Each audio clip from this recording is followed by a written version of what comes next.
வணக்கம் ஃப்ரெண்ட்ஸ். நம்ம இந்த பதிவில் என்ன பார்க்க போகிறோன்னா, நிறைய ஃப்ரெண்ட்ஸ் போலீஸ் கான்ஸ்டபிளோட ஃபிசிக்கல் எக்ஸாமினேஷன் எப்படி இருக்கும், அதில் என்னென்ன உடல் பயிற்சி தகுதியெல்லாம் கேட்பாங்க. உதாரணத்துக்கு நம்ம ரன்னிங் போகணுமா, ஹை ஜம்ப் இருக்குமா, லாங் ஜம்ப் இருக்குமா, கயிறு ஏறணுமா, இதுக்கெல்லாம் டைமிங் கொடுப்பாங்களா அப்படின்னு சொல்லி நிறைய பேருக்கு இதில் நிறைய விதமான சந்தேகங்கள் இருக்குது. ஆல்ரெடி நிறைய ஃப்ரெண்ட்ஸ் இதுக்கு முன்னாடி 2-3 வாட்டி பிசி போலீஸ் கான்ஸ்டபிளுக்கான ஃபிசிக்கல் எக்ஸாமினேஷனை அட்டன் பண்ணியிருப்பீங்க. இப்போ புதுசாக நிறைய ஃப்ரெண்ட்ஸ்க்கு வந்து பார்த்தீங்கன்னா அது தெரியாமல் இருக்குது. இந்த இயர் தான் அவங்க அப்ளை பண்ணியிருப்பாங்க. இல்லை சில ஃப்ரெண்ட்ஸ் வந்து பார்த்தீங்கன்னா இது ஒரு எக்ஸாமே கிளியர் பண்ணாமல் இருப்பாங்க. அவங்களுக்கு ஃபிசிக்கல் எக்ஸாமினேஷன்லாம் எப்படி இருக்கும் அப்படின்னு சொல்லி ஒரு ஐடியாவே இருக்காது. அவங்களுக்கு ஒரு கிளியரான இன்ஃபர்மேஷன் கொடுக்கலாம் அப்படின்னு சொல்லி இந்த வீடியோ நாங்கள் மேக் பண்ணியிருக்கோம். இதை பற்றி ஆல்ரெடி உங்களுக்கு தெரியும்னா உங்களோட கருத்தை மறக்காமல் கமெண்ட் செக்ஷனில் பதிவு பண்ணுங்கள் எப்படி இருக்கும் அப்படின்னு சொல்லி. இப்போ புதுசாக போகிற ஃப்ரெண்ட்ஸும் அதை பார்த்து தெரிஞ்சுப்பாங்க. அவங்களுக்கு கண்டிப்பாக இந்த விஷயம் பயனுள்ளதாக இருக்கும். இந்த தகவலை பார்க்குறதுக்கு முன்னாடி உங்ககிட்ட ஒரு சின்ன ரெக்வெஸ்ட். நிறைய ஃப்ரெண்ட்ஸ் நம்ம சேனலில் போகிற வீடியோ பார்க்குறீங்க, ஆனால் நம்ம சேனலை சப்ஸ்கிரைப் பண்ண மாட்டேங்கிறீங்க. முடிஞ்ச அளவுக்கு நம்ம சேனலை சப்ஸ்கிரைப் பண்ணிட்டு பக்கத்துக்கு இருக்க பெல் ஐக்கனை கிளிக் பண்ணிட்டு ஆளுங்க செட் பண்ணி வச்சுட்டு அதுக்கப்புறம் வீடியோ பாருங்கள். அப்போ தான் நம்ம போகிற வீடியோ எல்லாமே உங்களுக்கு உடனே கிடைக்கும். நமக்கும் அடுத்தடுத்து வீடியோ பண்ணுறதுக்கு ஒரு மோட்டிவேஷனாக இருக்கும்.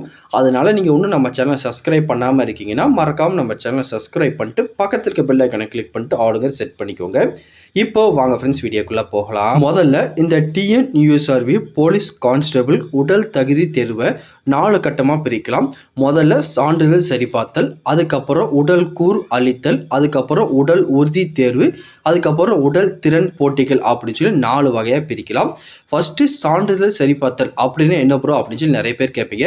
ஃபஸ்ட்டு உங்கள் டாக்குமெண்ட், உங்களோட எஜுகேஷன் குவாலிஃபிகேஷனாக இருக்கட்டும், அதுக்கப்புறம் உங்கள் ஏஜ் ரிலாக்ஸேஷனுக்கு வந்து பார்த்தீங்கன்னா நீங்கள் எஸ்சி எஸ்டி ஓபிசின்னு சொல்லி ஏதாச்சும் ஒரு கம்யூனிட்டியில் அப்ளை பண்ணியிருப்பீங்க. அந்த சான்றிதழ் சரி பார்க்குறதா இருக்கட்டும். அது போக வந்து பார்த்தீங்கன்னா சிறப்பு ஒதுக்கீடு, அதாவது வந்து பார்த்தீங்கன்னா ஆதரவற்றோர், முன்னாள் இராணுவத்தினர் அல்லது விதவைகள் அப்படின்னு சொல்லி அவங்க ஏதாச்சும் ஒரு கேட்டகரியில் இருப்பாங்க. இது எல்லாமே சரி பார்ப்பாங்க. அதான் வந்து பார்த்தீங்கன்னா ஃபஸ்ட்டு சான்றிதழ் சரி பார்த்தல். இதை சரி பார்த்துட்டு நீங்கள் ஆன்லைனில் அப்ளை பண்ணியிருக்கும் போது நீங்கள் கொடுத்த குவாலிஃபிகேஷனும் அதுக்கான டாக்குமெண்ட்டும் கரெக்டாக இருக்கா அப்படின்னு சொல்லி ஃபஸ்ட்டு செக் பண்ணி பார்ப்பாங்க. அப்போது நீங்கள் எல்லா டாக்குமெண்ட்டும் ஒரிஜினலாக வச்சுருக்கணும். நீங்கள் ஜெராக்ஸ் காப்பி வச்சுருந்தா அட்டை அவங்க அக்செப்ட் பண்ண மாட்டாங்க. எல்லாமே ஒரிஜினல் டாக்குமெண்ட்டாக வச்சுருந்தீங்கன்னா அவங்க அக்செப்ட் பண்ணிப்பாங்க. இதுதான் ஃபஸ்ட்டு ப்ராசஸ், சான்றிதழ் சரிபார்த்தல். அதுக்கப்புறம் ரெண்டாவது ப்ராசஸ் உடல் கூர் அளத்தல், அதாவது ஹைட்டை மெஷர்மெண்ட் பண்ணுவாங்க. இதில் ஃபஸ்ட்டு நீங்கள் ஜென்ரல், ஓபிசி, அதுக்கப்புறம் பிசிஎம், டிஎன்சி, எம்பிசி இந்த கேட்டகரியில் அப்ளை பண்ணியிருந்தீங்கன்னா ஆண்களுக்கு ஒரு 170 சென்டிமீட்டர் கேட்பாங்க.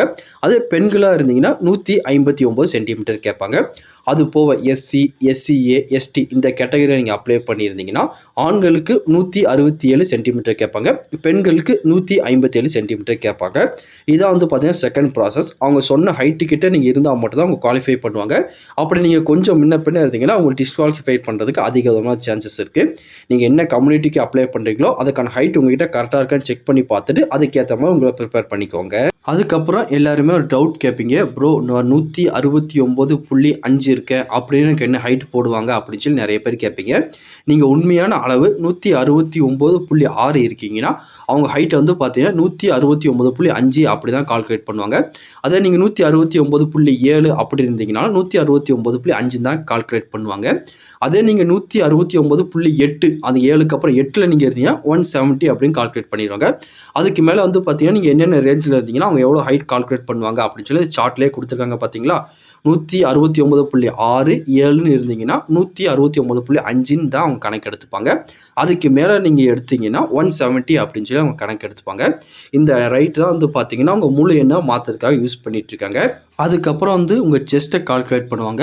நார்மலான நிலையில் 81 சென்டிமீட்டர் இருக்கணும் ஆண்களுக்கு, விரிவடைந்த நிலையில் 5 சென்டிமீட்டர் எக்ஸ்ட்ரா வந்து 86 இருக்கணும். இது வந்து பார்த்திங்கன்னா ஆண்களுக்கு மட்டும்தான், பெண்களுக்கு இது கிடையாது. அவங்களுக்கு வந்து பார்த்திங்கன்னா தளவு கொடுத்துருவாங்க. ஆண்கள் மட்டும் 81 சென்டிமீட்டர்லேருந்து 86 சென்டிமீட்டர் வந்து பார்த்திங்கன்னா விரிவடைஞ்ச நிலையில் இருக்கணும். இது எல்லாமே ரெண்டாவது ப்ராசஸ் உடல் கூர் அளவிடுதல். இதுக்கப்புறம் மூணாவது ப்ராசஸ் வந்து உடல் திறன் தேர்வு. இதில் தான் உங்களுக்கு ரன்னிங் கொடுப்பாங்க. ஆண்களுக்கு ஒரு 1500 மீட்டரை 7 நிமிஷத்தில் ஓடி கடக்கணும் அப்படின்னு கொடுத்துருக்காங்க. பெண்களுக்கு எடுத்துட்டிங்கன்னா 400 மீட்டர் 2.30 வினாடியில் வந்து பார்த்திங்கன்னா ஓடி கடக்கணும் அப்படின்னு கொடுத்துருக்காங்க. இது போல் நீங்கள் முன்னாள் இராணுவத்தினர் அப்படி இருந்தீங்கன்னா ஒரு 1500 மீட்டர் 8 நிமிஷம், 1 நிமிஷம் கூட கொடுப்பாங்க. 8 நிமிஷத்தில் நீங்கள் ஓடி முடிக்கணும் அப்படின்னு சொல்லி கொடுத்துருக்காங்க. இது பெண்களுக்கு 400 மீட்டரும் ஆண்களுக்கு 1500 மீட்டர் வந்து பார்த்திங்கன்னா கொடுத்துருக்காங்க.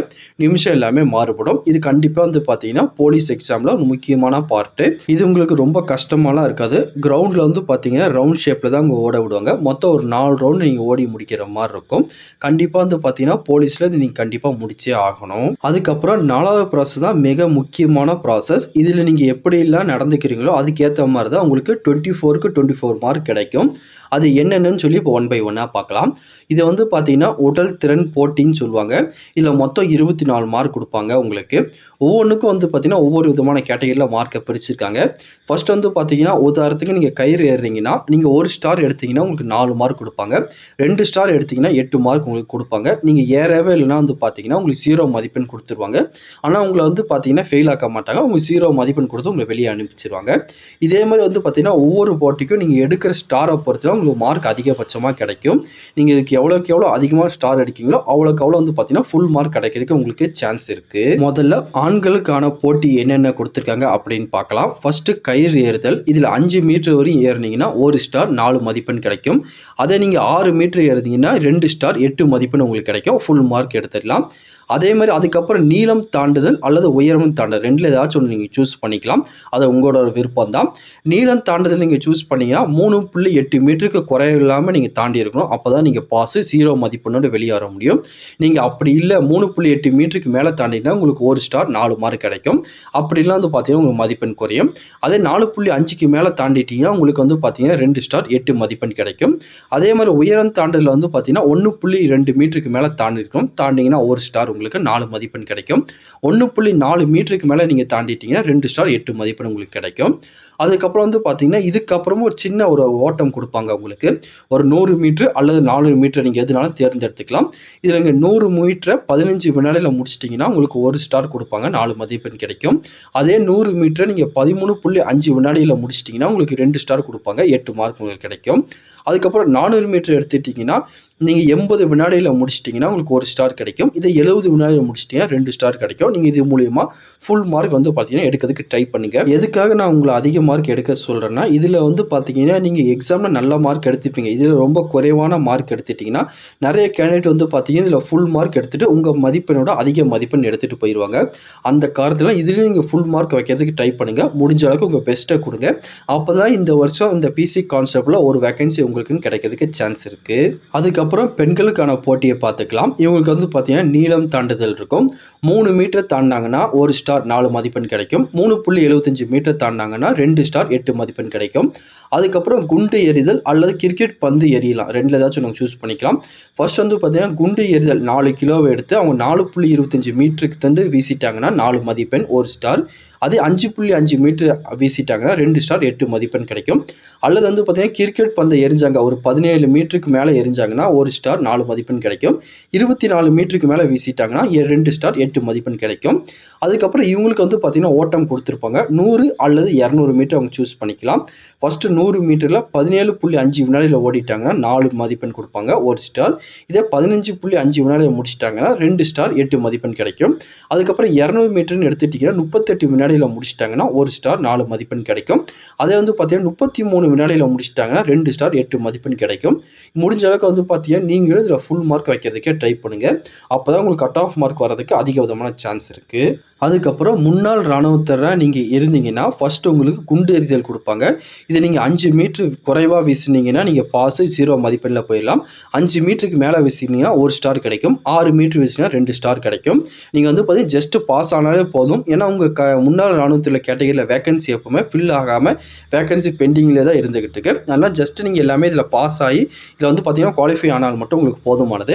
அதுக்கப்புறம் நீளம் தாண்டுதல் அல்லது உயரம் தாண்டுதல் கொடுப்பாங்க. அதுக்கப்புறம் 100 மீட்டர் 400 மீட்டர் ரெண்டுமே கொடுப்பாங்க. ஏதாச்சும் ஒன்று சூஸ் பண்ணி இதில் ஜஸ்ட்டு கலந்துக்கிட்டு நீங்கள் பாஸ் ஆனாலும் மட்டும் போதும். உங்களுக்கு கட் ஆஃப் மார்க் வரதுக்கு 100க்கு 100% சான்ஸ் இருக்குது. இயர்லி வெளியிற வேகன்சியில் இந்த முன்னாள் இராணுவத்தில் வந்து பார்த்தீங்கன்னா ஆட்கள் ரொம்ப கம்மியாக தான் அவங்க செலக்ட் பண்ணிட்டு இருக்காங்க.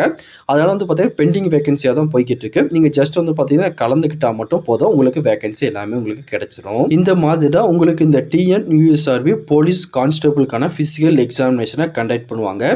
அதனால் இதுக்கு ஏற்ற மாதிரி நீங்கள் இன்னிலேருந்து உங்கள் ஒர்க் அவுட் எல்லாமே ஸ்டார்ட் பண்ணியிருக்க.